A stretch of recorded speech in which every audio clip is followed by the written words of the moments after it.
जी हम दोस्तों इसमें हम नगर पंचायत मनियर के भीम जी गुप्ता से बात कर रहे हैं। जैसा कि राजनीतिक सुर्खियों में भी आप रहते हैं, भारतीय जनता पार्टी से राजनीति भी कर रहे हैं और जैसा कि इनका तैयारी भी चल रहा है अगला विधानसभा चुनाव को लेकर। आइए हम बात करते हैं फिलहाल नगर पंचायत मनियर पे क्या है। सर 1 साल हो गया, अभी आपने क्या हुआ बहाली को लेकर, आपका क्या चल रहा है? बहाली को लेकर मैं नगर विकास विभाग से और माननीय मंत्री जी से मिला हूं और प्रयास है कि भाई जल्दी हमारा जो है चार्ज मिल जाए और चार्ज मिले तो जनता का काम हो। जनता बहुत परेशान है और क्योंकि हमारे विरोधियों ने जो है धन बल के ताकत पर, बाहुबल के ताकत पर इस चार्ज को रोका है, लेकिन हम लगे हैं कि भाई किसी तरह हमको मिल जाए तो जनता का काम हो, जनता का भला हो। जनता चाहती है, जनता के ना रहने से, हमारे ना रहने से जनता बहुत आक्रोशित है। नहीं, सवाल ये कि आप भारतीय जनता पार्टी से हैं और दल में हैं, सत्ता में हैं, इसके बाद भी आप कह रहे हैं कि हमें हमारे विरोधी सक्रिय हैं और हमें बहाली नहीं हो पा रही हमारी। तो खैर ये तो मामले न्यायिक प्रक्रिया में है। जो मेरे मामले हैं वो न्यायिक प्रक्रिया में तो चल ही रहे हैं, लेकिन ये जो मामला है वो शासन स्तर का मामला है, सरकार के स्तर का मामला है। भारतीय जनता पार्टी का चेयरमैन जरूर हूँ मैं, लेकिन हम लोग छोटी बिरादरी से आते हैं और छोटी बिरादरी के लोगों की सुनने वाले लोग नहीं है। नहीं, आप बैस बिरादरी से हैं, आप अपने आप को छोटी बिरादरी कैसे? बैस मतदाता, बैस पिछड़ी जाति के हम लोग हैं ना, हमारे जनप्रतिनिधि कम है। हमारे जनप्रतिनिधि हमारी आवाज़ उठाने वाले नहीं है, ना लोकसभा में है ना विधानसभा में है। और हम लोगों को पूरे प्रदेश में इसी तरह प्रताड़ना झेलनी पड़ती है। आपने देखा होगा कि संगम लाल गुप्ता जी को मारा गया, भीम गुप्ता जी को यहाँ पर जेल डाल दिया गया। आपने देखा होगा मनीष गुप्ता गोरखपुर का मामला था। आपने देखा होगा कि इस तरह पूरे प्रदेश में ये स्थिति है। तो हम क्या कहें, हमारी सरकार है उसमें हम कहीं क्या सकते हैं। मतलब पीड़ित हैं आप? पीड़ित तो हैं। किस लिए बैस बिरादरी प्रताड़ित हो रही है? प्रताड़ित तो हो रही है। हम लोगों को उचित प्रतिनिधित्व नहीं मिल रहा है। हमारा जनपद से एक भी वैश्य बिरादरी का विधायक नहीं है, सांसद नहीं है। कई राज्यसभा के लिए चले गए। क्या हम लोग पिछड़े नहीं हैं? क्या कांदू समाज पिछड़ा नहीं है? क्या तेली पिछड़ा नहीं है? क्या रोनियार पिछड़ा नहीं है? क्या नाई पिछड़ा नहीं है? मैं पूछना चाहता हूँ, क्या शर्मा पिछड़ा नहीं है? क्या तुरहा पिछड़ा नहीं है? क्या चौरसिया पिछड़ा नहीं है? एक पिछड़ों की फरिश्त है।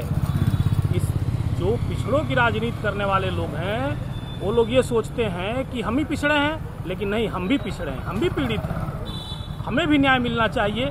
हम तो नहीं तो सवाल ये भी उठता है कि बैस बिरादरी, खासतौर पे बैस समाज भारतीय जनता पार्टी का वोट बैंक मानी जाती है। तो हम तो कह ही रहे हैं कि 52 से दिया बाती को हम लोग बैस समाज वोट देते आए हैं, लेकिन हमारा प्रतिनिधित्व तो कब मिलेगा? एक लोकसभा इलाहाबाद था, उस लोकसभा को उठाकर जो है रीता बहुगुणा जोशी जी को दे दिया गया। हम ये कहना चाहते हैं कि हमें उचित प्रतिनिधित्व मिले। आज राजभर साहब, ओम प्रकाश राजभर जी 50 सीट मांगते हैं, मैं 150 सीट मांगता हूं। मैंने जितनी बिरादरियां गिनाई है, अभी 10-12 बिरादरी कम और है, कम से कम 150 सीट हम लोगों को भारतीय जनता पार्टी दे। और हम लोग जब जाएंगे जीत कर, जिस समाज से आते हैं, तब ना अपने समाज की आवाज उठाएंगे। पूर्वांचल की बात करें नेताजी, तो पूर्वांचल में बैस बिरादरी से खास तौर पर कितने चेहरे हैं जो भाजपा के विधायक हैं? कुछ है याद? यही तो याद नहीं है, यही तो याद नहीं है। एक नहीं है। बनिया विधायक रविंदर जायसवाल मंत्री भी हैं। रविंदर जायसवाल मंत्री जी हैं, मैं वो नहीं कहता हूँ, है रविंदर जायसवाल जी, लेकिन और वहीं आपके मेयर की बात करें, गोरखपुर चाहे बनारस, भारतीय जनता पार्टी। तो देखिए, मेयर चेयरमैन तो हम लोग इसलिए बनते हैं कि हमारे समाज के लोग हम लोगों पर भरोसा करते हैं और बहुआयत में हम लोग हैं। लेकिन हम मेयर और चेयरमैन के लिए नहीं आए हैं। हम लोगों को उचित प्रतिनिधित्व चाहिए। हमको विधानसभा जाना है, हमको लोकसभा जाना है। हम भी चाहते हैं कि मंत्री बने। क्या हम लोग खाली छोला पकौड़ी चाय बेचते रह? तो आपने टिकट मांगा है कभी? क्यों नहीं मांगा है हमने? कब मांगा? अरे हमने लोकसभा का टिकट मांगा। कब मांगा था? अरे टिकट मांगने के ही चक्कर में तो जेल चला गया। रविंदर कुशवाहा जी के ने भी मांगा, हमने भी मांगा लोकसभा सलेमपुर से, और उस कारण हमको जेल डलवा दिया रविंदर कुशवाहा जी ने। सांसद ने? अच्छा, तो मतलब आपको टिकट भी नहीं मिला और जेल की हवा खानी पड़ी? क्यों टिकट मांग रहे? यही तो बात है ना कि पिछड़ा टिकट, आखिर हम पिछड़ो, हम लोग को समझ क्यों नहीं रहे तो लोग? क्या विधानसभा क्यों मांग रहे हैं? हम विधानसभा क्यों नहीं मांगेंगे? किस विधानसभा से? हम बांसडीह से मांगना चाहते हैं कि बांसडीह से हमको मिले। हमारा 70,000 वोट है। हमने जो बिरादरिया गिनाई है आपको, हमारा 70,000 वोट है और हम जीत कर आएंगे। और हमको केवल नहीं मिलना चाहिए, हम चाहते हैं कि जिस तरह ओम प्रकाश राजभर जी 50-60 सीट बतिया रहे हैं, पूरे प्रदेश में पिछड़े बनियों को कम से कम 150 सीट मिलना चाहिए। और बलिया जनपद से 1 सीट क्यों? 1 सीट क्यों देंगे आप? हमने इतने लंबे समय से सबको जनप्रतिनिधि बनाए, हम लोगों को भी 2-3 सीटें दीजिए। मतलब आपके कहने मतलब कि बलिया विधानसभा में जो बलिया जिले में जो 7 विधानसभा है, उस विधानसभा में खास तौर पे बांसडीह विधानसभा में कोई बहस लड़े, इसके लिए आप मांग कर रहे हैं? बहस लड़ेगा भी और जीतेगा भी। अगर भारतीय जनता पार्टी हम पर भरोसा करती है, हमको देती है, तो निश्चित ही जीत होगी। और वही नहीं, बलिया भी जीतेंगे।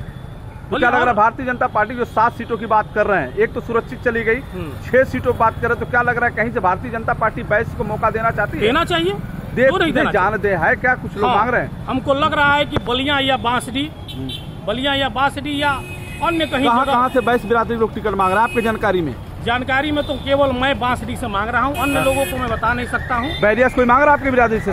बैस समाज से तो ये हमको जानकारी। बलिया से भी जानकारी हमको नहीं है। रसड़ा से जानकारी नहीं है, लेकिन बांसडीह से मैं चाहता हूँ कि जो कांदू बिरादरी से मैं आता हूँ, अत्यंत पिछड़ी जाति, हमारे जाति के लोग पकौड़ी बनाते हैं, छोला बनाते हैं, ठेला पर छोटा छोटा कारोबार करके जीते हैं। हमारी संख्या बिहार में करोड़ों में है। हम लोग हर जगह, हम बनारस में मोदी जी को जिताते हैं। मोदी जी को ये जानना चाहिए कि हम लोग 2.5 लाख 3 लाख वोट देते हैं वहाँ। अब तक आप तो गोरखपुर भी जिताते रहे? जरूर जिताते रहे, गोरखपुर भी जिताते, एक नहीं, अगर 75 जिले हैं तो हर जिलों में हम लोग जिताकर जनप्रतिनिधि अपना भेजते हैं। और क्या बलिया से आनंद स्वरूप शुक्ला जी को हम लोगों ने नहीं जिताया? हमने उनको भी जिताकर यहाँ से भेजा। लेकिन लग रहा है कि आप भारतीय जनता पार्टी से नाराज हैं? नाराज हम नहीं है, हम भारतीय जनता पार्टी के कार्यकर्ता हैं। लेकिन हम अपने लोगों की लड़ाई कैसे लड़ेंगे? हम कह रहे हैं कि अगर आज हम विधायक होते, सांसद होते, इतना सब कुछ कहने के बाद भी नेताजी, अगर भारतीय जनता पार्टी आपके मंसूबे पे पानी फेर देती है तो क्या करेंगे आप? क्या करेंगे हम क्या करेंगे? पीड़ित हैं, पीड़ित रहेंगे, शोषण करेंगे, शोषण करते सहते रहेंगे, क्या करेंगे? लेकिन हम ये कहना चाहते हैं। अभी 2 सवाल, एक तो टिकट की बात है। आपने कहा कि सत्ता में मेरे ही पार्टी की सत्ता है, आप सत्ता के बहुत करीब हैं, और खास तौर पे जो आप चेयरमैनी का चुनाव जीते वो भी भारतीय जनता पार्टी के समर्पित प्रत्याशी के रूप में जीते। और जब आपके पास ये आरोप लगा या जो भी मामला न्यायिक प्रक्रिया में गया, जो भी है, इसके बाद भी साल भर से आप घूम रहे हैं, आपकी बहाली नहीं हो पा रही। घूमेंगे हम? क्यों नहीं घूमेंगे? मैं कह रहा हूँ कि बलिया जिले में 2 मंत्री बनाए गए, दोनों ही ब्राह्मण समाज से, एक ब्राह्मण समाज से, एक भूमियार समाज से आ गए। लेकिन किसी पिछड़े को मंत्री बनाया गया? किसी अनुसूचित जाति जनजाति को मंत्री बनाया गया? बलिया में तो कोई नहीं है। क्यों नहीं है? संजय यादव नहीं है? ठीक है, धनंजय कनौजिया साहब नहीं है। लेकिन यहाँ एक भी जनप्रतिनिधि पिछड़ी जाति से नहीं जा रहा है। इस बात का हमें दुख है और इस बात की हमें पीड़ा है, और हर जगह हम ही जिताकर भेजते हैं। आपने अभी 6 मंत्री 7 मंत्री बने, क्या हमारे समाज से मंत्री नहीं बनना चाहिए? क्या कांदू नहीं बनना चाहिए था? क्या कलवार तेली रौनियार नहीं बनना चाहिए था? क्या बरनवाल नहीं बनना चाहिए था? क्या नाव नहीं बनना चाहिए था? मैं कहना चाहता हूँ, क्या गोंड समाज से नहीं आना चाहिए था हमारे जनपद? अभी छोड़िए, अभी पूर्वांचल सीटों की बात करें, उत्तर प्रदेश छोड़ दीजिए। उत्तर प्रदेश काफी बड़ा 403 विधानसभा वाला उत्तर प्रदेश है। यदि हम पूर्वांचल की राजनीति पर बात करें या पूर्वांचल की सीटों पर बात करें, तो बैस समाज को कितनी सीटें जानी चाहिए? मैं पूर्वांचल से मैं कहना चाहूँगा कि वैश्य समाज वो ताकत है कि आप जितनी ज़्यादा से ज़्यादा सीटें देंगे, उतने ज़्यादा से ज़्यादा। कितने सीटें चाहते हैं आप पूर्वांचल में वैश्य समाज की झोली में जाए? अब झोली में उल्टे हम लोग कहते हैं कि कम से कम 30% 40% सीटें हम लोगों को मिलना चाहिए। क्योंकि हमारे प्रतिनिधि जाएंगे तो हम समाज का भला होगा, और हर समाज के लिए हम लोग काम करने वाले लोग हैं। एक वैसी समाज ऐसा है कि हर समाज की लड़ाई लड़ता है। आज अन्य जातियों से जनप्रतिनिधि बन जाते हैं, अपनी जातियों की सुनते हैं। हम लोग ऐसे नहीं है, हम लोग हर जात के लिए काम करते हैं। अगर सचमुच में अगर भारतीय जनता पार्टी हमको मौका देती है, चाहे हमारे समाज को मौका देती है, तो मैं आपसे बताना चाहूँगा कि निश्चित ही समाज खुश रहेगा, संपन्न रहेगा और एक इतिहास बनाया जाए।